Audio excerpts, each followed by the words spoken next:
Do not check Azealia Banks' Twitter page. What's the big deal about her Twitter? And why is this in the UFC subreddit anyway? Whoa, no. Yeah, so Conor McGregor just got exposed for sending full frontal news to Azealia Banks without even bothering to censor out his face. And there's so many layers to this thing that I don't even know where to start. First of all, the man had a miniature barbell attached to his member like it's just a normal thing to do. Secondly, everyone went in on him for rocking a turtleneck, and somehow that ended up offending Azealia Banks like she wasn't the one that just exposed him. And by the way, today is actually Conor McGregor's 37th birthday, which is undoubtedly ruined because I can't imagine his fiance and the mother of his 4 children, Dee Devlin, being in an overly festive mood, even with her sticking by his side through countless other controversies. I mean, technically speaking, this is nothing new for Conor, as he was caught being all over singer Rita Ora all the way back in 2017. And just a couple of days ago, he was photographed publicly kissing a random woman on the beach, and even Azealia Banks herself said that they had been trading news since 2016. Although I don't know if I would take her word for it, because even though I'm far from an expert on the female rap genre, even I know that she is absolutely unhinged, to the point where she genuinely gives Kanye West a run for his money, if not outright surpasses him when it comes to crashing out publicly. And there are way too many examples for me to list them all here, because she goes out of her way to start beef with just about everyone. It's kind of her whole thing. I feel like a lot of the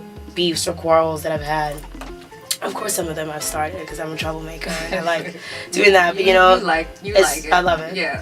Especially, but I think the ones, especially with like Jim Jones and like T.I., it's like, or like Action Bronson, like when was I even talking to you? Like, I feel like it's definitely a thing. Like people know that I'm a live wire and they just like want to see what I'll say. A situation that sticks out in my mind was when she was accused by 9 witnesses of threatening several people, including actor Russell Crowe, with a broken glass during a hotel room party. I had a cup in my hand because I was drinking a drink.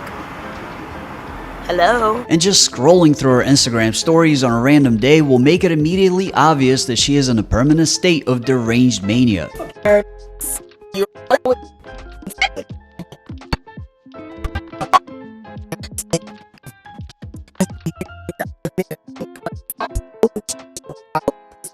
So rationally speaking, she is the last person anyone should trust with intimate photos. Of course, Conor is far from rational these days. And even though it's been obvious that Conor has a major cocaine problem for a while now, he seems to have reached a level of use lately that surpasses his already extremely high threshold, to the point where he almost flat out admitted to it while promoting his beer. So in the space of 3 days, we went through that amount of Ford Stout. So I can't imagine that he was in his right mind, and considering the fact that he's not exactly level-headed even when he's a little bit drunk, being flat out gone would naturally produce some ugly results. It almost seems like him and Jon Jones are competing for who can crash out the hardest lately, and Conor decided to pull out his trump card after hearing that Jones was threatening cops after allegedly crashing a car on mushrooms with a lady with no pants on riding shotgun. What? If you're unchanceable, my brothers, they will way less. I know some people that can hurt you for less money. Yeah, it's him. Still, this is a new level of crazy, and I don't think it's something that Conor will be able to live down for the rest of his life. Kinda like Oscar De La Hoya's fishnet pictures that still haunt him almost 20 years later, that will be used as a cheap jab by everyone that has a problem with him. So why the hell would you do that? Because I was a shell of my own self at the time.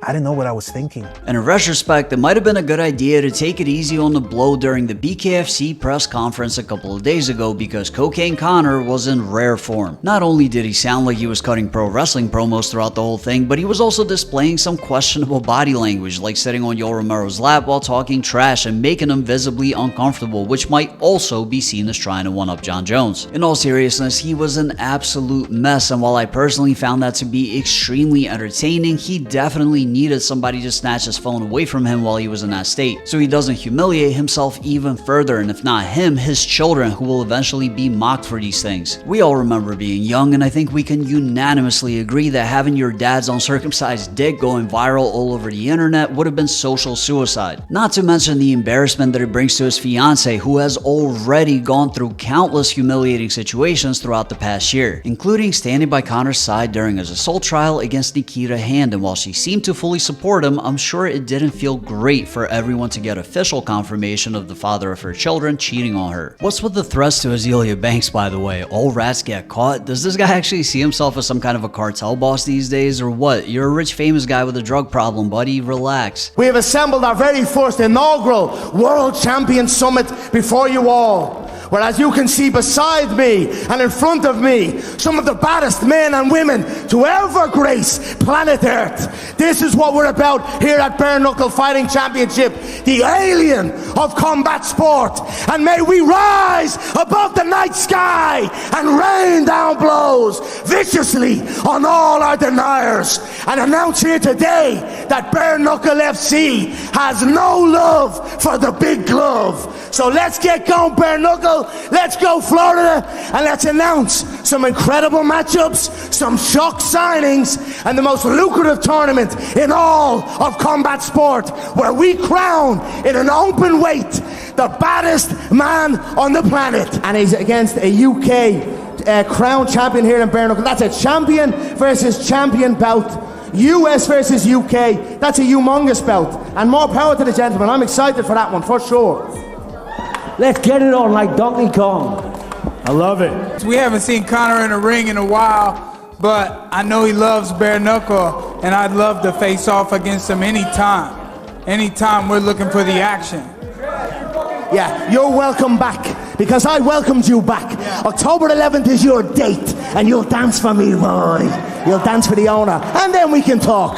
But your date is October 11th. Michael Perry, the return of Platinum. And we've got some hell of an announcement for an opponent for you. One of the baddest men to ever grace the Ultimate Fighting Championship when it comes to bare knuckle. And he's going to throw down with you in front of me for my viewing pleasure. And then I'll decide if you're worthy. At the end of the day, while this is an absolutely hilarious situation to me personally, I fully comprehend how it can be traumatic to his family. And even some of his fans who are still holding out hope for a comeback. This is the final nail in the coffin after all. The 2013 Conor isn't coming back no matter how much Michael Chandler wants him to, but on the flip side, he is exactly who he needs to be to represent a company like BKFC. So yeah, I don't know, the guy is who he is now, he won't change, so maybe we should just see the entertainment value in it. But that's just my opinion. Let me know what you think in the comments down below. Like the video if you liked it, and if you want to see more videos like this, hit the subscribe button and the notification bell next to it. And if you want to support this channel further, become a member by hitting join if you're on Android or desktop, or the link in the description if you're on iOS. Conor, you slipped my jab there. I asked you what it was like to party with him. I mean, it was a good answer, but you totally slipped my jab. What's it like to party with him?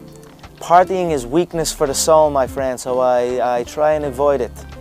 Partying is weakness for the soul. Really? I don't think Dana agrees with you. Do you think Dana agrees with you? I don't think that weakens his soul. Yeah.